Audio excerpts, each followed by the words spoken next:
Nigerians may think they are suffering. Nigerians may think they have gotten to the pinnacle of their hardship. Nigerians may think they have suffered enough. But wait until 2027, when the wrong party goes in again, when we get the wrong leadership again, then whatever we have seen as suffering in Nigeria will be a minute aspect of what we shall be seeing from 2027. I hope we don't make that mistake. Welcome to the Diary of a Broken Man, where we dissect political, economic, and social issues concerning our country, Nigeria, and Africa as a whole. And today, my main focus is on electoral reform and the need to do it as fast as possible. Otherwise, things will still get out of hands. Join me on this discussion. Now, to address electoral rigging and ensure free, fair, and credible elections in Nigeria, there are a number of factors we have to look at and a number of things we need to put in place structurally, technologically, and legally. And the societal reforms also, they are necessary. We can't go without these if we actually want a free, fair, and credible election.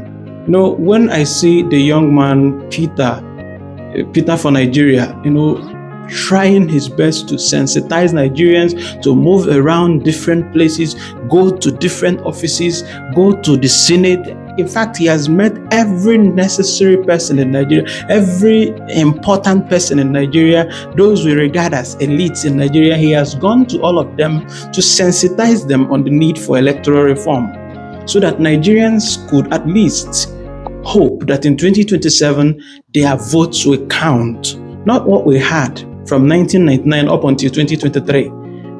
Nigerians would be hoping that as of 2027, their votes would count.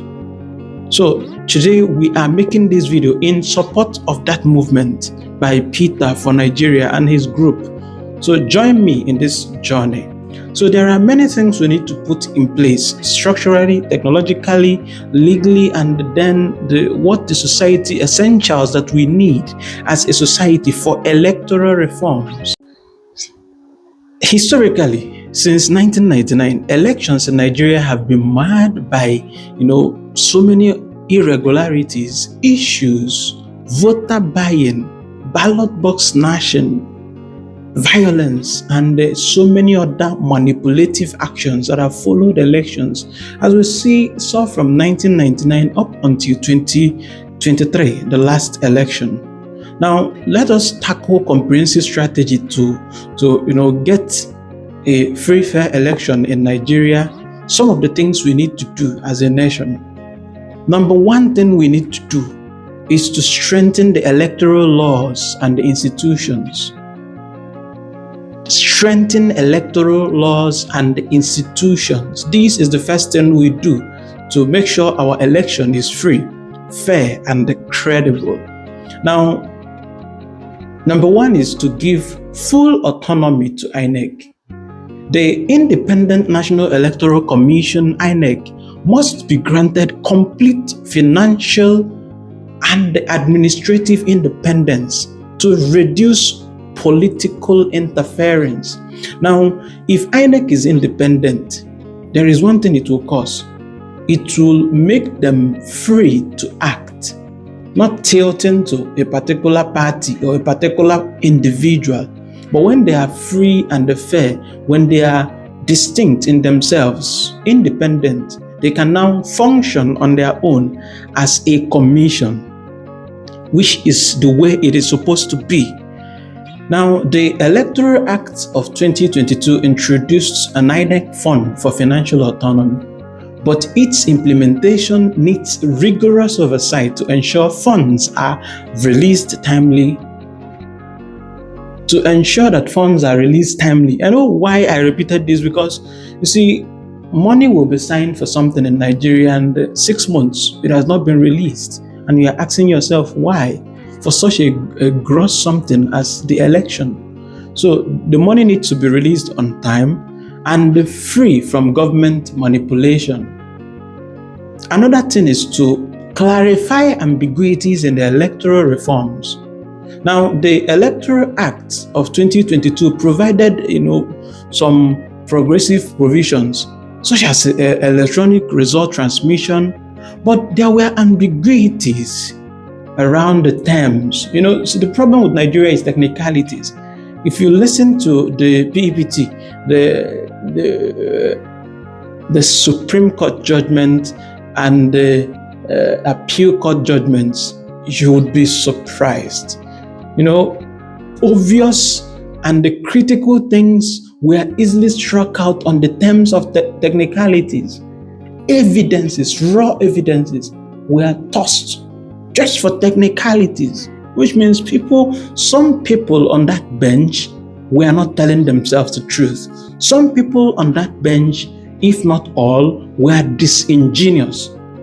Because whenever we start doing technicalities over evidence, then something is wrong somewhere. So as a nation, we need to move forward. And these are the things we need to do. So number one, we have said full autonomy for INEC. And number two, to clarify ambiguities in the electoral reforms and electoral laws. So terms like transmitted directly, or all those rigorous terms, the ambiguous terms that they put to confuse people legally, need to be struck out or rearranged so that people will understand fully what we mean when we say this, that white is white, red is red, so that during legal time we will not be wavering on the terms of technicalities and ambiguities. So, and then the process for reviewing results need clarification to prevent legal disputes and manipulation. So we need to define the modalities for comparing physical and electronic results. We need to define it well before the election so that we know this is how we will be doing it during the election. This is how it will be happening, just like it happens in other nations. We watched the United States election. We watched other elections go on. No other country does what we do here. We'll keep going. The next one is to remove partisan appointments. Remove partisan appointments. Now, INEC leadership and resident electoral commissioners should be appointed through a transparent, merit-based process. It's no longer whims of somebody. Somebody just appoints an INEC chairman, appoints this. And you ask yourself, how did this person get to this office? That is why we have professors helping to rig election. That is why we have lecturers helping to rig election. Because there is no merit-based process to appointing or selecting those to do those returning actions of the election. We need to be clear on those things so that whoever is going there, we know he merits to be there or she merits to be there.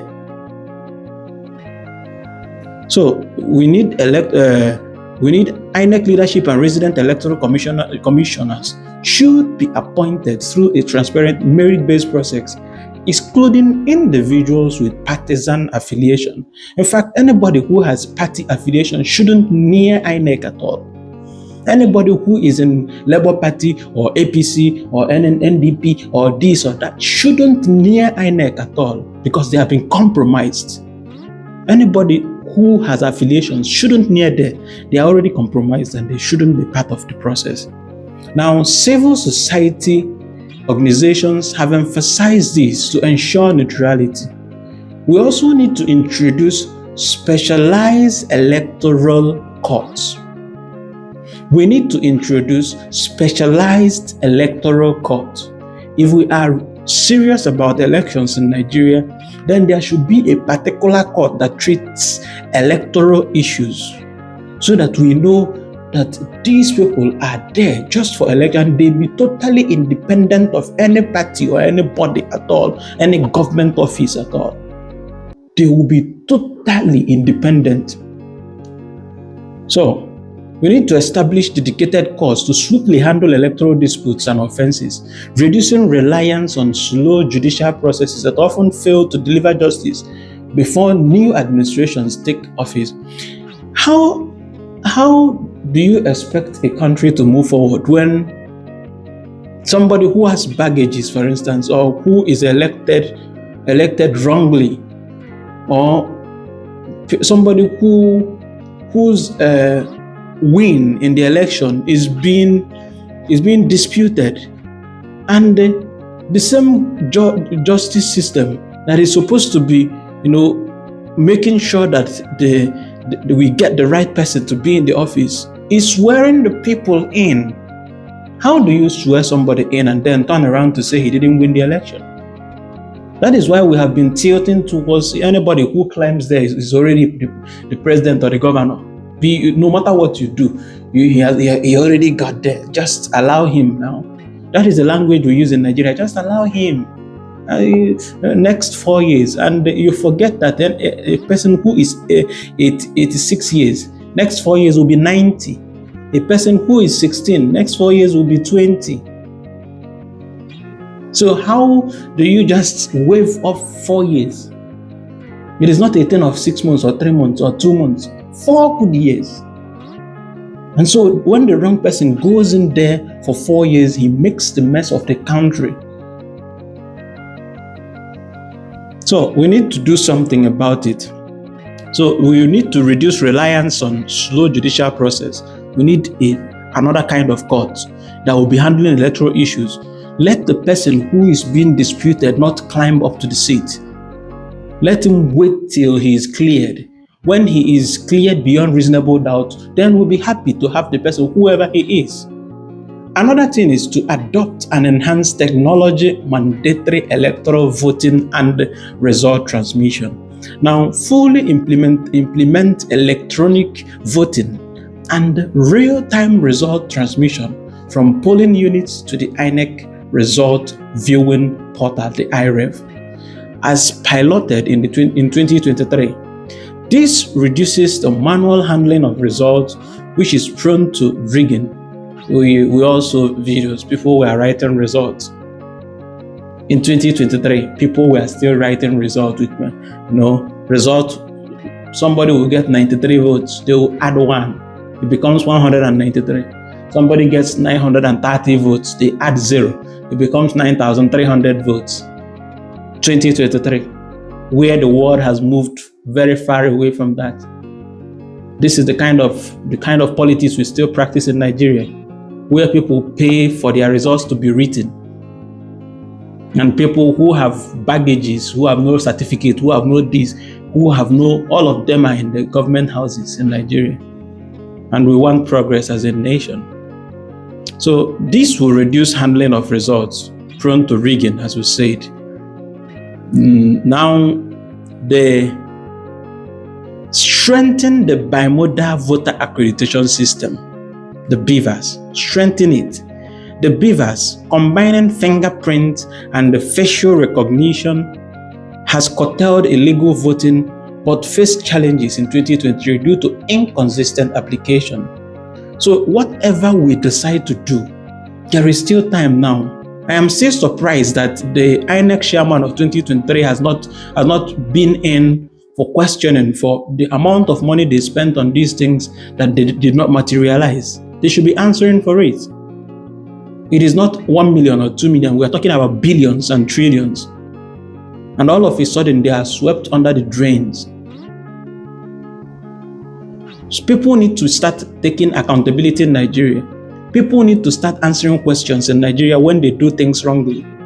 That is how we will grow as a nation. Not when somebody does something wrong, he continues as if nothing happened. Arrogantly, without qualms of conscience, because they know there is no consequence. I've said here in the last videos that any nation that has no consequence is heading for ruins. That is how Nigeria is heading. If we don't introduce consequences for action, people need to take responsibility. I cited Jim Sartre and the authentic existence of his authentic existence. We need to learn responsibility as a nation and stop pushing blames here and there. Take responsibility. When somebody does wrong, he goes in for it. He suffers for his mistakes. That is how we grow as a nation. So the BVAS should be functional as we did. Another one is live stream result display. Just like we saw in America. People were watching American results from their phones, wherever they were, people inside the bush, people on the plane, people everywhere were watching the result as it was being uploaded. Why can't we do that? Is it too difficult for us to do? As a nation, is it too difficult? So we need to start live streaming results, transmit results instantly from polling units to the public live stream platform, allowing citizens to verify and collate results independently, which reduces reliance on potential compromise collation centers. If we begin to upload results immediately and people are seeing it as they are being uploaded, live, immediately it is being uploaded, people are seeing the result and are collating them independently, there will not be rigging in all these collation centers. Actually, I'm not a fan of those collation centers because so many things go on there. We saw what they did when they talked about removing Senator Natasha Oti from office, Senate, recalling her.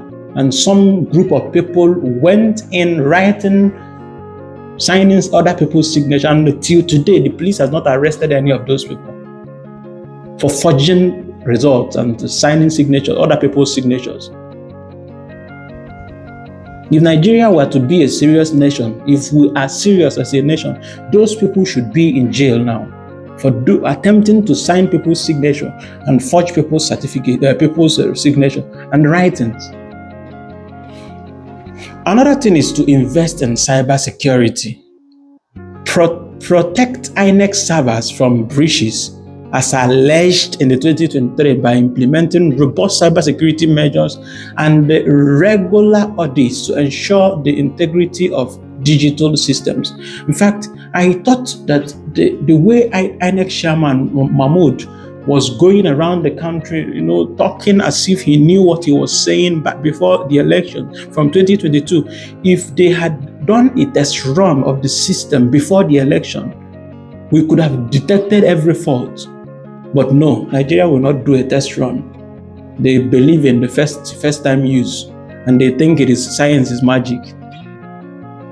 Now, another thing is to enhance voter education and participation. If we are serious, then we should go to the grassroots and educate people on how to vote and the need to vote. Not trying to jail people for not voting when you make the electoral process laughable. People need to be confident enough that when they vote, it will count. And these are the things we need to put into perspective as a nation.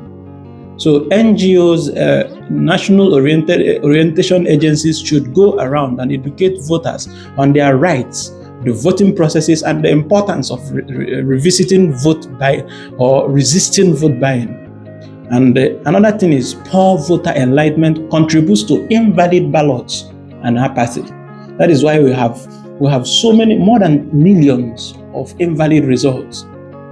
People vote wrongly, and so it is invalid. Teach them. Make it a duty as INEC. This is the thing the INEC should be doing in 2024. But now they already use, pasting posters of an election of 2027 instead of teaching people how to vote. Combat voter apathy. Now, address declining voter turnout. Example, 34.75% in 2019 by ensuring elections are transparent and the votes count as public trust boosts participation. Engage youth through social media campaigns as seen in successful voter mobilization in other countries. Enable diaspora voting. This is another thing.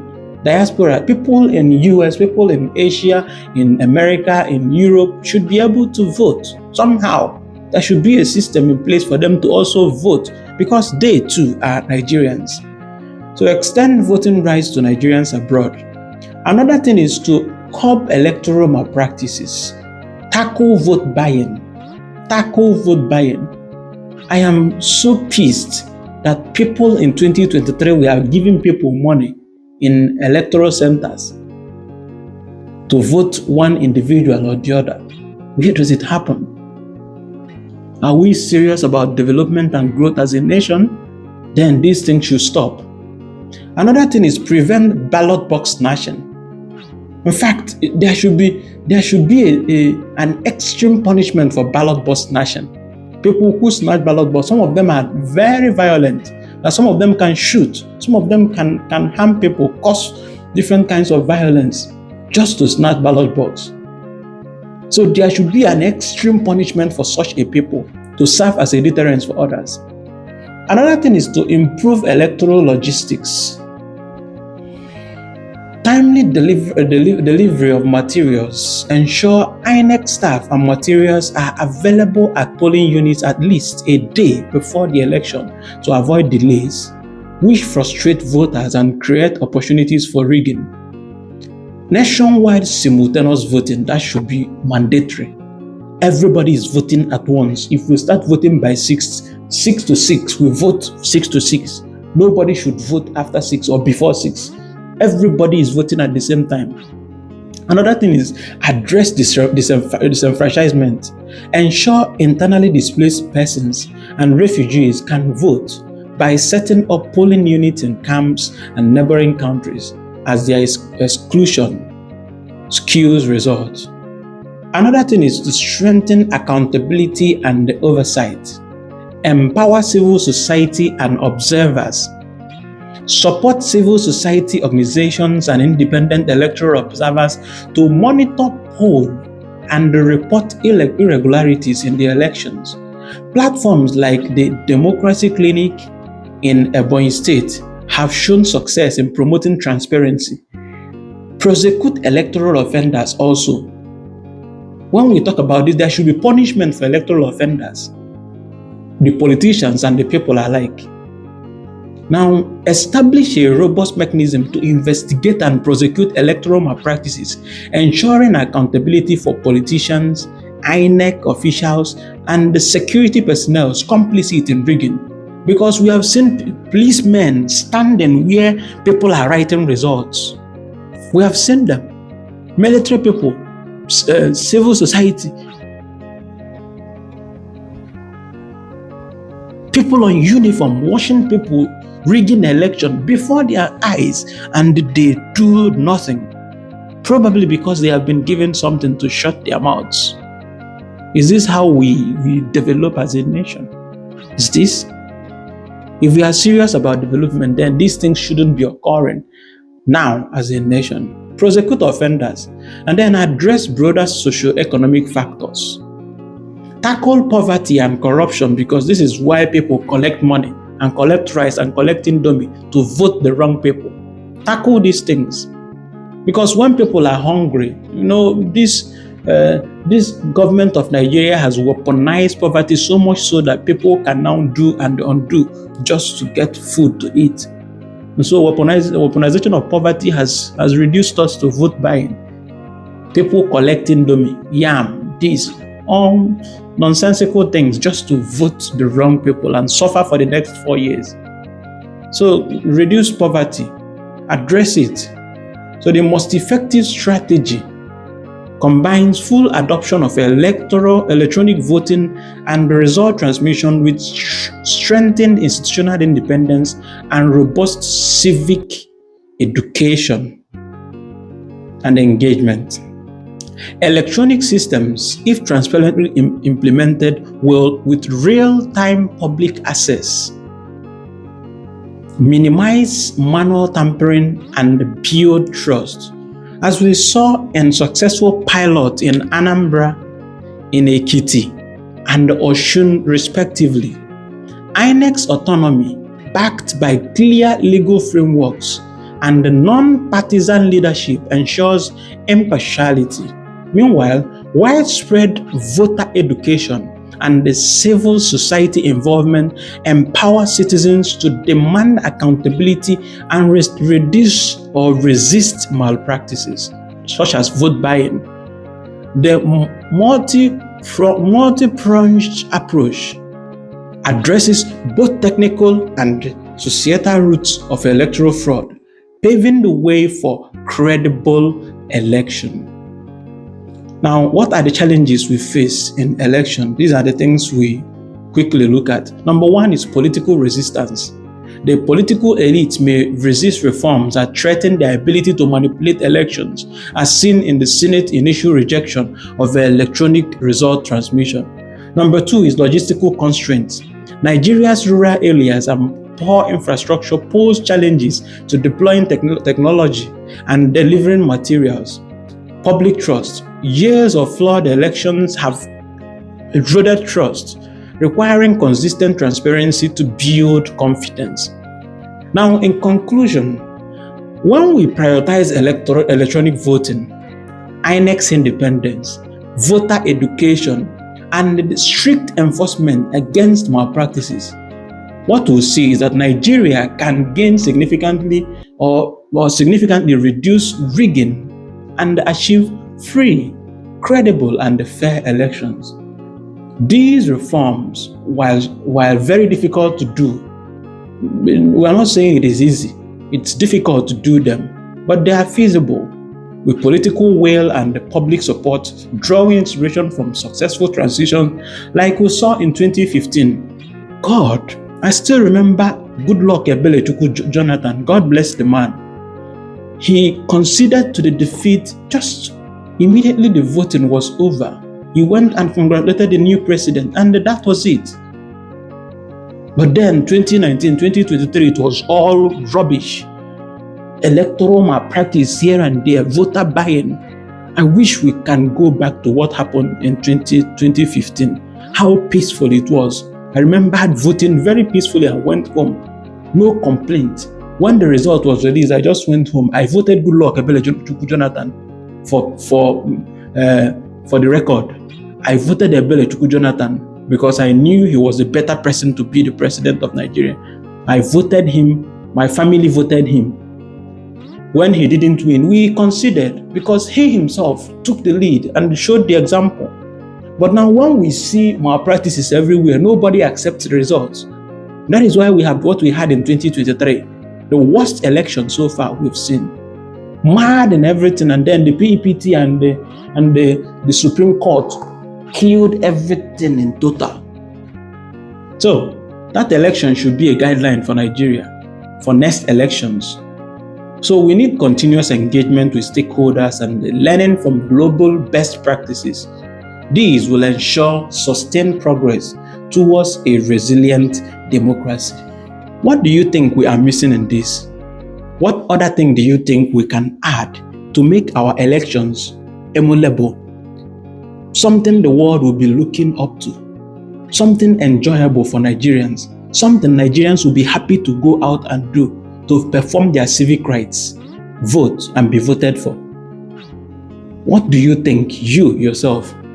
Tell me in the comment section what you think we can add to our electoral reforms to make it even more worthwhile than what we used to have. Remember to subscribe, to like, to share, and to subscribe to follow me. This is Diary of a Broken Man, and I will see you on the next one. Cheers.